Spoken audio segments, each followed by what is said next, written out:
So I have mixed feelings about this sneaker, but I'll try not to let it ruin my review. Mainly because the fact that I did order it off the Specializing in Life website, which is Action Bronson's website, and also it was back, I think, late June, and the raffle was up for like 2 hours and very short notice, and I put myself in for it and managed to get a W, which I thought was strange. And then obviously I'm based in the UK, and I tried waiting for them, and they didn't come. And then I got another email about 2 weeks later saying the order's been delayed, and then it took a long while for it to ship over to the UK. And then once I got them, which was I think probably roughly 3 weeks later, and that's also after the GR ones released, and it released everywhere else around the different retailers and obviously on the New Balance website. I struck out on all of those as well, so it was pretty limited in terms of this particular sneaker. And then on top of that, I got charged with import duties, so I expected that to be within the $40 shipping charge that I was charged, and I thought that was part of the, including the tax as well. But I had to pay a lot more on top for the import tax, which meant the sneaker was probably better, to grab on the resale market if I wanted it. I would, I wanted it for retail, but I didn't want it to, sort of spend extra money to get it, which is, like I said, pretty much the price of resale, which is, bittersweet for me. So I'm quite glad to have them, but at the same time, not glad to have them at the price that I paid for them. So otherwise, I would have just given them a miss. And this is the New Balance Action Bronson 1906R Medusa Azul, and this was a new silhouette released in 2023, so it kind of marked the New Balance 1906 being the year that the New Balance was started in, and that's why it's one of those sort of trainers that is named after that particular year. And obviously this one being an Action Bronson collab, so Action Bronson, as far as I know, does a range of different things: lifting, singing, I think he's a rapper as well, but then also does a lot of vlogs on YouTube for food and things like that. And the colourway, from what I understood, is influenced by a Man O' War jellyfish, and that's kind of throughout the sneaker. You can kind of see it's got these blues and different sort of colours, such as purple as well, which is the hues that are typically seen on a Man O' War. And this has a midsole from the 860 V2, so because it's a new silhouette in terms of the upper, they use the same outsole that you'd get on an 860 V2, and it's the same as also a 2002R. So with the details, this comes in a blue shadow and black colourway. That's the only kind of details I can see on this, but as you can see, there's sort of different types of blues on here, and a little sprinkling of the purple going on throughout the mesh upper, and also the laces as well, which kind of works because obviously they're almost sort of different types of blue hues. And then also the midsole as well has kind of got this sort of shiny, like I said, Man O' War style colour going on as well, which is quite sort of not glittery but shiny, under different lights. And it also has what they call this N-lock enclosure system. So as you see here, because it was made for running back in the day, it's one of those trainers that, these loops would kind of act as a sort of lock-in mechanism. So this would kind of push inwards and then kind of wrap your foot more secure and on the forefoot, so which is a cool touch. And it also has an ABZORB midsole, so basically that allows you sort of impact protection and also cushioning. So this is the stuff that you see here. And it also has N-ergy cushioning, so this is what they call that provides that shock absorption. So that I imagine this is the actual gel pillars that themselves that they have in here, which is similar to like an A6 sneaker, and it seems to work. In my eyes, it works pretty well. And it also has what they call stability web outsole technology. So this is the TPU plate that runs in the middle for mainly to sort you rocking over, and for providing sort of rigidity and support. And this is made up of mesh and synthetic materials, so no leather on here, no premium materials really. And the price was £155, so slightly more than a standard 1906R. So with the comfort and sizing, these are on the soft to medium side still, in my opinion, and feel like any other 1906R.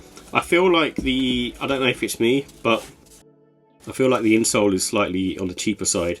It's better than the, I suppose, in terms of the upper of the insole, the fabric feels better than the, you know, standard GR versions. But I have like this white and gold silver pair of 1906Rs, and I think those have the nicest insoles. And even though they re-release, they still have like the nicest insoles because they're quite sort of chunky, and that provides a lot of the comfort, you know, for me anyway. But with this one, it's still nice, but it's just, you know, a smidgen kind of under that. And it still has sort of great arch and heel support. It's kind of made as a runner, I guess, and using that kind of details, it does work well, you know, with plenty of arch support and just sort of contour to your foot. And true to size does work on these. I tend to go half size in mesh runners just because I find that they kind of sort of tight around this upper area here and sometimes on the pinky toe. But I could go true to size on these and it should be fine, but I just like going up half size just for the extra bit of space. And no wear in time with these. They're kind of good to go out of the box because of the fact that the upper is mainly a mesh material. It's not one of those things that's going to cause you issues. And I think the traction on these is very good. There's a few times I've worn the white and gold pair in sort of wet weather as well, and they've worked brilliantly. And I think this outsole just works perfect. It's got these little diamond shapes on here, and because it's got different sort of traction and curvature going on as well, it provides a nice amount of traction and support in different directions. So with the look and style, I do like the futuristic 2K runner look, and I've always have, and I maintain, you know, the 1906R to be, if not the best New Balance model at the moment. And it's a good one for the spring summertime. It's just one of those trainers that, similar to like I suppose any other mesh runner, it's just perfect for this kind of weather. There's a lot of breathability and it's sort of lightweight on foot and quite sort of neutral as well. And I think this one's more of a casual wear. You can't really wear it during, you know, sort of smart sort of wears. This one obviously is a bit different because it's like a hype collab, but at the end of the day, I certainly wouldn't be wearing it with sort of more sort of smarter outfits such as chinos and things like that. But you know, all power to you if you can put it off. And the colorway, the colors in terms of laces, you come with these purple ones that shouldn't work, but they do work. And I would say, you know, any kind of color would work in this, you know, similar to what the upper is. So blue, brown, black, and even maybe grey. They all seem to work. And one of the things that I did like about this as well is like the tongue. It's got this kind of almost like a gill kind of material going on, and similar to, you know, to sort of put that nod to, I suppose, the man o' war jellyfish really. And you know, a lot of the details on this trainer does kind of mimic that well. So with the Final Force, I do like the colourway. I think the colourway on this is really nice, and it's one of those ones where, you know, I think it's not like amazing. When I pulled it out of the box, I didn't find that it was one of those sort of trainers that's wowed me, and I think out of the 3 colourways that released, I still prefer the Rose Water, and I still think I'll try and pick those up, and I'm quite happy to sort of move these on, you know, to get that pair. But it's still a very nice pair, and you can probably see, hopefully within the light, the material kind of has sort of quite a reflective nature going on, so that's one thing. And obviously, you know, to sort of mimic that jellyfish look. And like I said, the tongue material on this as well is just one of those ones where it's got like kind of this gill effect going on, so it's almost like I said, that sort of aquamarine type vibe going on with the tongue, which is nice, a nice kind of cool touch to it, and the material feels nice as well. And obviously it's got the 2K runner aesthetic, so this one is, you know, the same sort of thing really, but you know, obviously Action Bronson is kind of a master with the colour palette and able to make colours that shouldn't work but do work. And the comfortable, I won't say they're as comfortable as a you know, like I said, the white and gold pair that I have, but they're still comfortable and quite sort of neutral on foot, and one of those trainers that you can wear pretty much anytime, anywhere, and, you know, every day. So with the cons, I think the cost on this is on the high side, in my opinion. I think for £155, obviously I paid a bit more than that because I had to pay for shipping and things like that, and also the import tax. But even if I just disregard that and look at the retail price, for the materials that you're getting and the amount of tech that's in there, I think the price is a bit too high, and I would probably be happy paying around the £130 mark for these. So with the ratings, I give the look and style a 5 out of 5. I think, you know, it's not one of those sneakers that is wowing me completely, but at the same time I appreciate the colourway, I appreciate the sort of reflective lighting that's going on in it, and also the the different colours that are used, you know, it's quite difficult sometimes to pull that off, especially with like all these different blues going on. But in my opinion, it does work. But it's not something that, you know, if I was to choose out of the 3 sneakers, it still would be the Rosewater pair. The comfort, I'm going to give it a 5. I think, like I say, it's minuscule in terms of like comfort. I think it's one of those things. It's still a very neutral, comfortable all-day trainer, but it's not as comfortable as the white and gold version. But again, you're kind of clutching at straws at that point. So with the quality, I'm going to give that a 4. I think it's one of those ones where I think for the price that you're paying, it's probably doesn't come to par in my opinion, and you know, it's not using anything too special in terms of materials, and it's very sort of synthetic-y.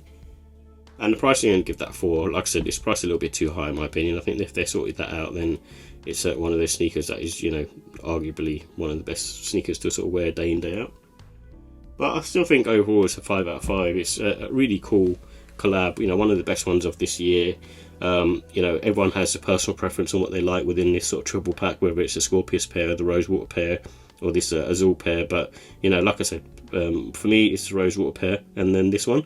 But you know, it's still a nice pair, but just not something that, you know, I would be wearing. Even though I love the colour blue, there's something about the Rosewater pair that, you know, makes me you know, really want them. And I think they just look really cool on feet and different to other 1906Rs that I've seen, whilst this one looks very much you know, same as any other 1906R in my opinion.